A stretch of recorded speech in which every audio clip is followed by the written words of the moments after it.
Welcome back to Big Movie Mouth Off. We're here at Broovy Cinema Pub with a special review. I'm Jeff Weiss with MSN.com. And I'm Jimmy Martin with Slug Magazine. You can find the Big Movie Mouth Off on Xfinity Channel 6, on their on-demand system, Utah On Demand, Salt Lake Alternative, right there waiting for you. Reviews galore. Yeah. Now this one.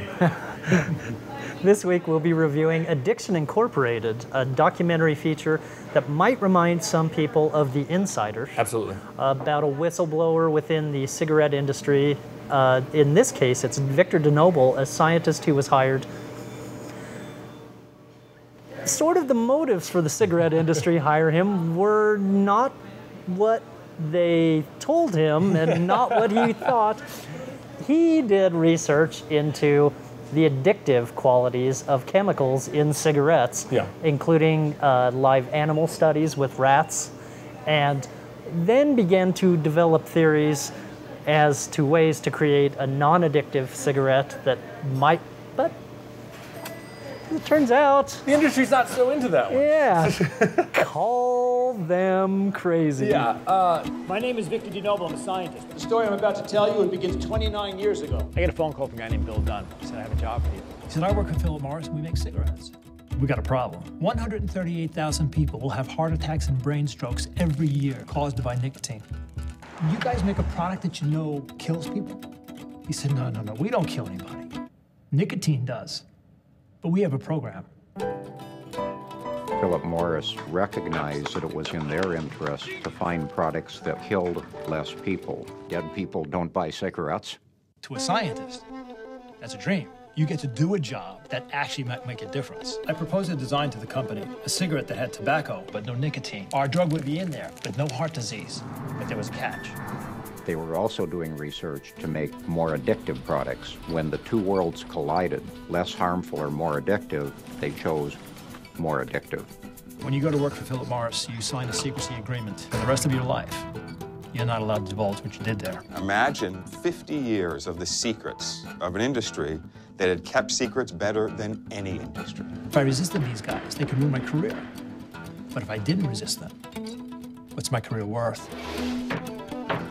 Victor DeNoble was the first whistleblower. It was nothing like we'd ever seen. It's a huge story. Huge, huge, huge. No, this is actually a really cool documentary, and before we get into it, I want us to say that... Full disclosure that the film and its filmmakers and its producers and whatnot invited us and sponsored our show to have us and our fans come watch this, because it's not really out yet. We kind of like being a test audience. Yeah, you know? and it's sort of making the festival rounds, but I think they're trying to decide exactly how wide this film will be released or in what format it'll be released. And with full disclosure aside, I think this film needs to go very wide. Absolutely. And when I bring up The Insider, which was shot a few years ago with Russell Crowe, and I still don't think the message has sunk in exactly how evil the cigarette industry is. And maybe it's because people perceived that, despite the fact that it was based on real life events, perceived that as a fictional film. This is not. This is a non-fiction film. And by the way, when I bring up documentary feature,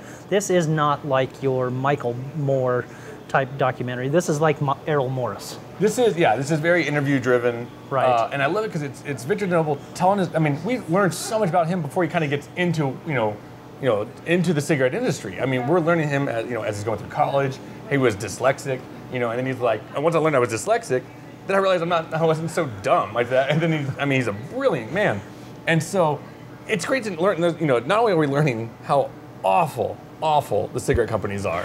I mean, when you hear the tactics that they're pulling, and I mean, for people wanting to do something well and being immediately greeted with, please leave the premises, your services are no longer required. Yes. Even though we didn't explain to you the job that we clearly wanted you to do, which was whitewash all the stuff that people want to know about the cigarette industry. Because seriously, they had serious research done here and studies prepared that were going to be published.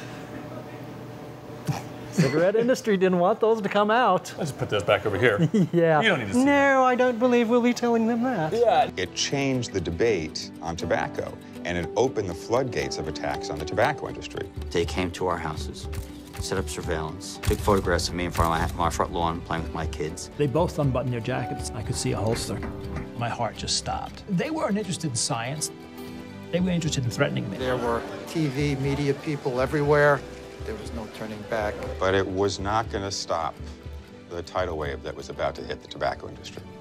And the other thing is that as talky as this film is, it's very talky. So Right. if you're not into talky films, you may prepare yourself, buckle up. But I don't think the cigarette industry's storylines have ever really been told in such a manner to understand. You know what I mean? Right. It's not kindergarten speech. You know what I'm saying? Like they're taking very scientific dialogue, and experiments and data and graphs, and they explain it very well for everyone to understand. That. Yes, with recreations of scenes and animated sequences, which nicely do the job. And when we say talky, yes, it's talky. And I have sometimes attention deficit disorder in talky films. This film, by the way, is around 90 minutes long. To me, it didn't feel like it. Again, things are explained very nicely. This is not like watching a filmed lecture. Yeah. It's very, very smartly presented, and it's stuff that I think people are going to want to know about. Yeah, I think for me, it drags a little bit, but not enough to where it completely tones you out. No. When we're starting to wrap up, I'm like, okay, I'm ready to go. It's a lot of information. A lot of information. Like, you'd almost have to see it a couple of times just to understand how much is really going on. But, like I said, they put it into a form where you can understand it. And the results that come out, his congressional testimony that is given, it's gut-wrenching and heartbreaking, and it's amazing to see how much criminal activity is really going on. Right, and just the level of sleaziness that goes on within the cigarette industry. You kind of want to take a bath after. Yeah. Suing News Network for libel. Yeah. See, and that's the thing too. It's the most meritless libel case possibly ever. And beyond Victor DeNoble, watching reporters who are trying to get in on the story and being told after they've worked years on this that because the stations don't want to be taken on, by the cigarette industry, we're just going to say that your story's bunked and just don't worry about it. And it's just breaking hearts of journalists who worked their lives on this thing and just told them, like, no, it's not worth us getting sued for millions. It drives you insane. It's a really informative, really emotional documentary. You mentioned The Insider earlier. It's more interesting and engaging to watch the people who actually live these lives. Right. Russell Crowe's a great actor, and Al Pacino I think is in that one as well. But to see, the people that were directly impacted by this, for me, tells the story. I think it's a little better focused than The Insider, to be honest. Yeah, for me, it's 3.5 stars. 3.5 stars for me. And again, full disclosure, I'll say this right now. I really enjoy documentaries that are smartly directed, especially in the Errol Morris style, and I think this is one of those. And it's one that needs to be seen. It's kind of like the ones that we talked about earlier with Bully. I kind of want this to go into classrooms and the hell out of some kids. Yeah, and it could easily. There's some strong stuff discussed, but nothing that would, I believe, prevent it from being shown in classes. Nope. So there you have it. When it finally comes out in theaters, be sure to go check out Addiction Incorporated. Addiction Incorporated.